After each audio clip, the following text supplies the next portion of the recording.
Okay, good evening students. This is the second video in the contract accounting chapter. We've gone through the explanation of how it works. So this video will now focus on the second portion of work that we do under contract accounts, which is the retention. I'm sure most of you have heard about retention before, and you know what retention is. Retention is a process where we do not charge the customer for the full amount immediately in case that there's any problems regarding repairs and maintenance or defects with some of the work that was done. Then there is a portion of money that was kept back or retained, so this can be rectified or fixed before the customer is then charged for the full amount. The retention is normally done in the form of a percentage. So we will know what the value is that the customer was supposed to be charged, and then retention will be a certain percentage, let's say 10% or 15% or 20% of the original amount, and that amount will then be kept back. I'll explain to you using the example just now how we are going to do that, but I also want to talk about the second account that goes hand in hand with retention, which is the provision for defects account. The provision for defects is an account that is brought about to cover or to make sure that we have the money available for the retention that was kept back. Obviously, if we only record the retention, it will give a false sense of the amount of profit that we're actually making in the profit and loss account, because in the contract account regarding the profit and loss, because obviously that amount will eventually be paid by the customer, even though he's not charged for it immediately. Eventually it will be paid, so therefore it must be part of profits. Now, to cover for that, we create the provision for the effects account. Because the two go hand in hand and the one covers for the other, you will see that the amounts for the two accounts will always be the same. So whatever you've calculated for retention, you will use the same value for the provision for defects, obviously just on the opposite side of the account. When we then get to the closing off of the contract and the job is finished, whatever value or money remains in the retention account can then be released from the retention account and charged to the customer. It will then be charged for the money that was retained, and then obviously we can balance off the provision for defects account to make sure that the contract account is now a true reflection of what was being processed regarding the contract. Okay, so it's important to notice that the release of the retention may only happen much later, once everything has been finalized and all the inspections have been done and approvals have been done that the contract is in fact fully completed without any defects or any issues. So it can take place at a much later stage. Now, to explain this whole process to you, I'm going to use an example that you will find in your books on page 256. Example 10.6. I'm going to use the figures in this example to explain it to you.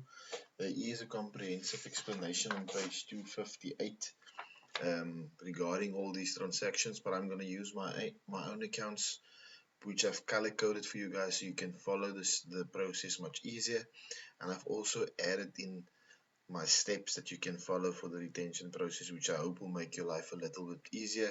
I know this can get a bit confusing, so let's see if this will help you in the understanding process of this. Let's just see what figures we're talking about. We have a contract going, contract 06-499 during May of 2000. I just want to highlight for this example, the VAT is still calculated at 14%. So when we calculate the VAT figures, we're going to use 14%. Obviously, be on the lookout what the question says regarding VAT and whether you must use 14 or 15%. They will always state the VAT percentage to you, so just keep that in mind. Okay, it says that the quantity surveyor certified work that was done to the value of 80,000, as well as extra work to the value of 7,000. So the total of the work completed was 87,000, and they tell us this amount is VAT excluded. The quantity surveyor will always give you the values excluding VAT. They don't work with the VAT. It's obviously our job to include the VAT in the process. Then it says retention is calculated at 10% of the full amount certified, and that is very important. full amount. So not only the value of the work completed, also include the extra work, the 7,000, when you calculate retention. So whatever the value is, we're going to calculate 10% of that, and then we want to send an issue or send the invoice to the customer without obviously the retention amount. We send this to the customer and he will ultimately pay the full amount invoice to him. Then at a much later stage, remember this was May, 2 months later in July, there was some work to be done. There was repairs to be done. That's a normal expense, so we're not going to worry too much about that. But at the end, in August, the contract was now finalized, and whatever amount was retained in the retention account must now be released and must be charged to the customer. So that's the transaction I want to look at. How do we create the retention, and how do we release the retention at the end of the period? Now I've put together a little document for you. That is the solution that you'll find in the book as well, so you can refer to that if you want to. It's a full explanation, but like I said, I'm going to use my own document that I've created here for you with color-coded amounts, so it's easier to follow. There's 6 steps that you have to follow to complete the retention process. I've listed the 6 steps in here, so let's just go through those steps, and then we're going to see if we can utilize those steps to actually make the entries in our general ledger account. The first step says we must calculate the total amount of the work completed, including the extra work, so the full amount of work completed. Secondly, we're going to calculate the value of the retention using the amount from the previous step. So whatever the total work was, we're going to calculate the percentage of retention. Then we need to calculate the VAT on the transaction. So we need to go and see whether the amount was given to us including or excluding VAT, and determining the VAT amount based on the principles you know about the calculation of VAT, either times by 14 over 100 or 14 over 114. Then we're going to record the sale with the amount with excluding the retention that you've just calculated. We can't charge the customer yet for that. It's being retained in case there's any issues. Then we're going to record the retention and the provision for defects amounts. Remember, they go hand in hand. It will be the same amounts. The provision covers for the possible retention of money that can happen in the future. And then lastly, after the contract is completed, we want to release whatever amount is remaining in the retention account so the customer can be charged for that amount. If the retention money wasn't used for anything, then obviously we release the full retention amount. If it was a certain percentage that was used, we'll exclude it and only release what's supposed to be released, whatever is left, the remaining balance. Okay, so that's the 6 steps that we want to follow. We're going to see if we can follow these 6 steps to complete the process. Okay, so step number 1 says we want to calculate the total amount of the work completed, including the extra work. Now refer back to page 256, example 10.6. There's the figures in the example we use, so you can go back to that example. Just keep it by in your green book, so all the figures you're going to see is going to come from here. So let's see what we're going to do for step number 1. We want to calculate the total of the work completed. There was work done to the value of 80,000 plus extra work of 7,000.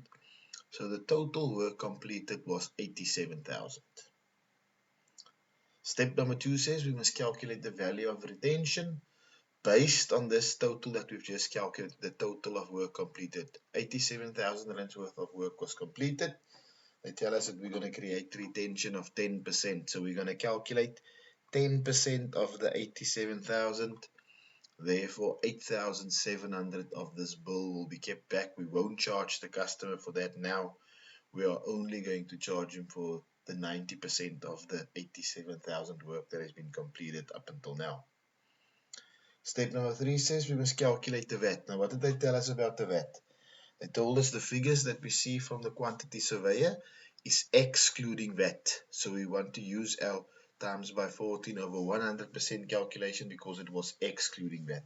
If it was including VAT, then we know we would have said 14 over 114. But this is excluding, so we're going to calculate it normally times by 14 over 100. On what amount are we going to charge the VAT?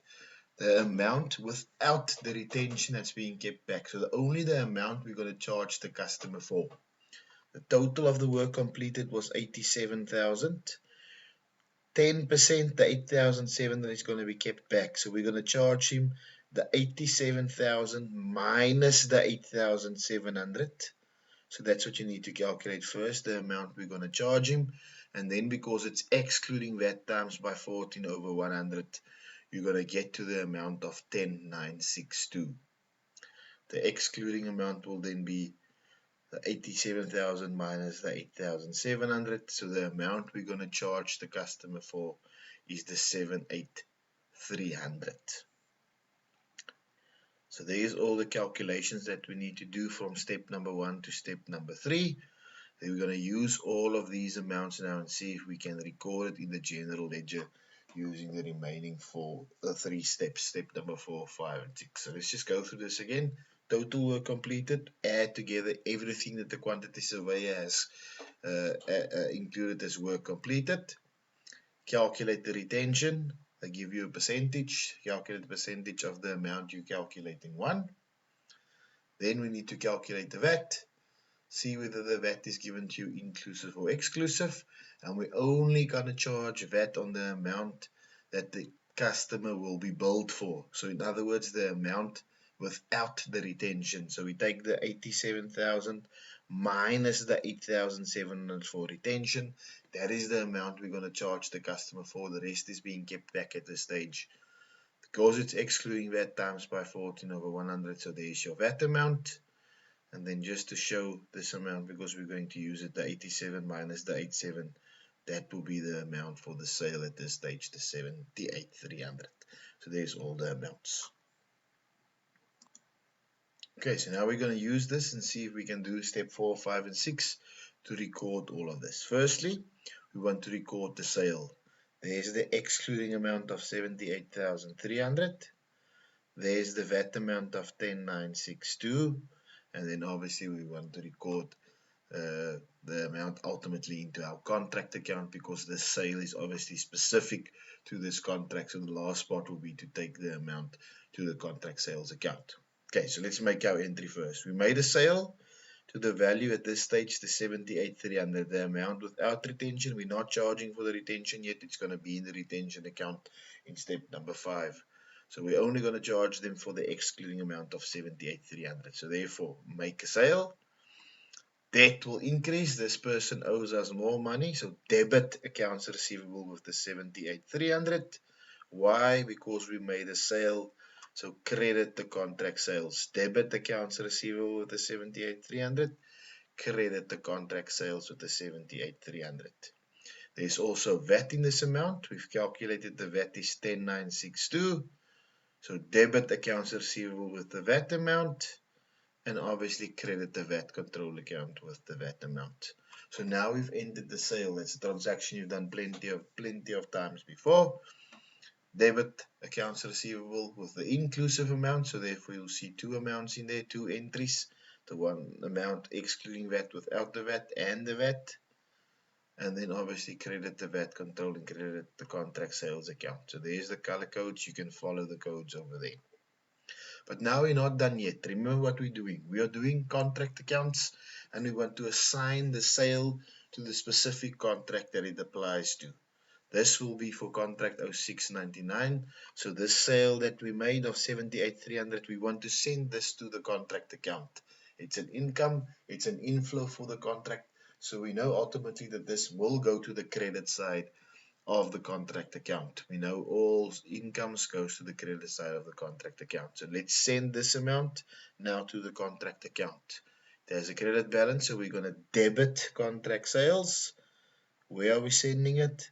We're sending it to the contract account. So on the credit side of the contract account, there's the 78,300. It's now applied to our specific contract. It's listed as an income in our contract. So it will ultimately influence the profit and loss of this specific contract. Okay, so we've now recorded the sale. We've done step number 4. Step number 4 was to record the sale without the retention. We've done that. Step number 5 says now we have to record the retention. We've done our calculation. We've calculated that the retention is worth 8,700.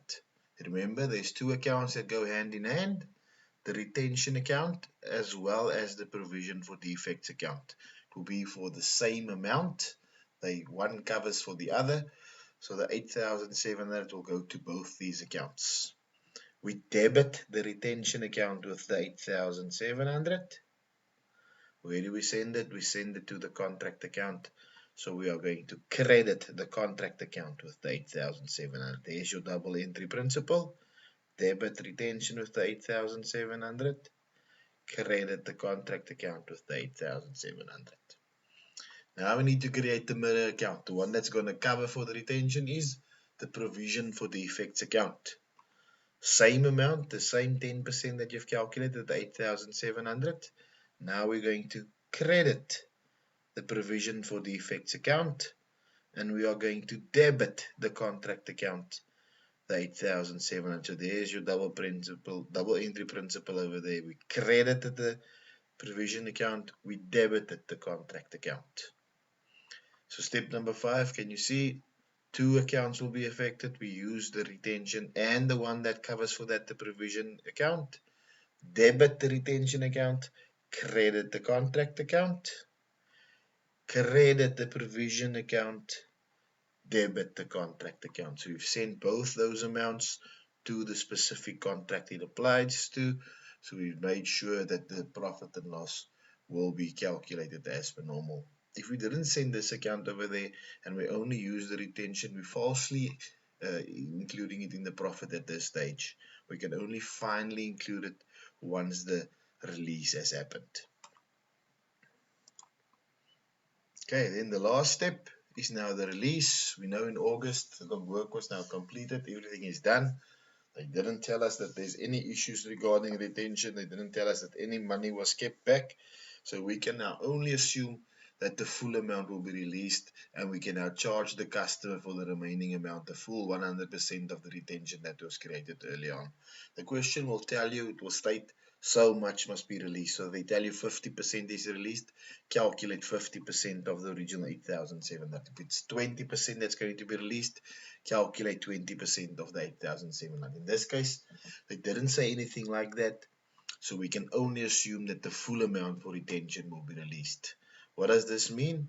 When we did the sale in the beginning, the original sale, we didn't charge the customer for this 10%. Can you remember? We said 87 minus the 8,700, and we only charged him for the 78,300. But now that the retention is released, we can now charge the customer for the remaining 8,700. So let's have a look at this retention account. 8,700 was kept back in our original entry. Now it's going to be released, and we're going to charge the customer. He's now going to owe us this money. So we're going to charge him the remaining 8,700. So credit the retention account for 8,700. Debts will increase. It's an asset account, so on the debit side. Debit the accounts receivable account with the retention amount of 8,700. So now we've charged the customer for the remaining 8,700. We know the amount was excluding VAT. It's a sale, so we have to include the VAT. So we're going to times that 8,700 by 14 over 100. And we're going to get to the VAT amount of 1,281. Debit accounts receivable. Credit VAT control with the 1,281. So there's your double entry principle. I've charged him now for the 8,700, the customer. I've included the VAT of 8,700. The retention account is now closed. We have a debit entry of 87 and a credit entry of 87. So no issues with the retention account. But we know we have a mirror account for this. Whatever happens in the retention account must also happen in the provision account. So currently we only have the 8,700 that's sitting over there. We need to release it from the defect account as well. We're now going to charge it to the credit side, because now the 8,700 will be owed to us by the customer, so it will have an increase effect on the contract account. It will be money that we are going to receive. So we debit the provision for defects account with the 8,700 and we credit the contract account with the 8,700. It's now an income to us. We've charged the customer. It's money that he must pay to us. So therefore, credit side of the contract account, it will increase the profit. Sorry, see there's a typing error. So that's the 6 steps, people, in the retention process. Please take some time to go through this document. I hope the color coding helps a bit so you can see all the double entry principles, debits and credits. I've gone through all 6 of these steps. Go through all 6 of these steps and make sure you can apply all of these 6 steps to the retention process and ultimately the effect it will have on the contract account. This is what is important. All these things, most of these transactions you have done before, except for maybe these two, the retention and the provision account. But it's important to see how all of it will ultimately affect the contract account.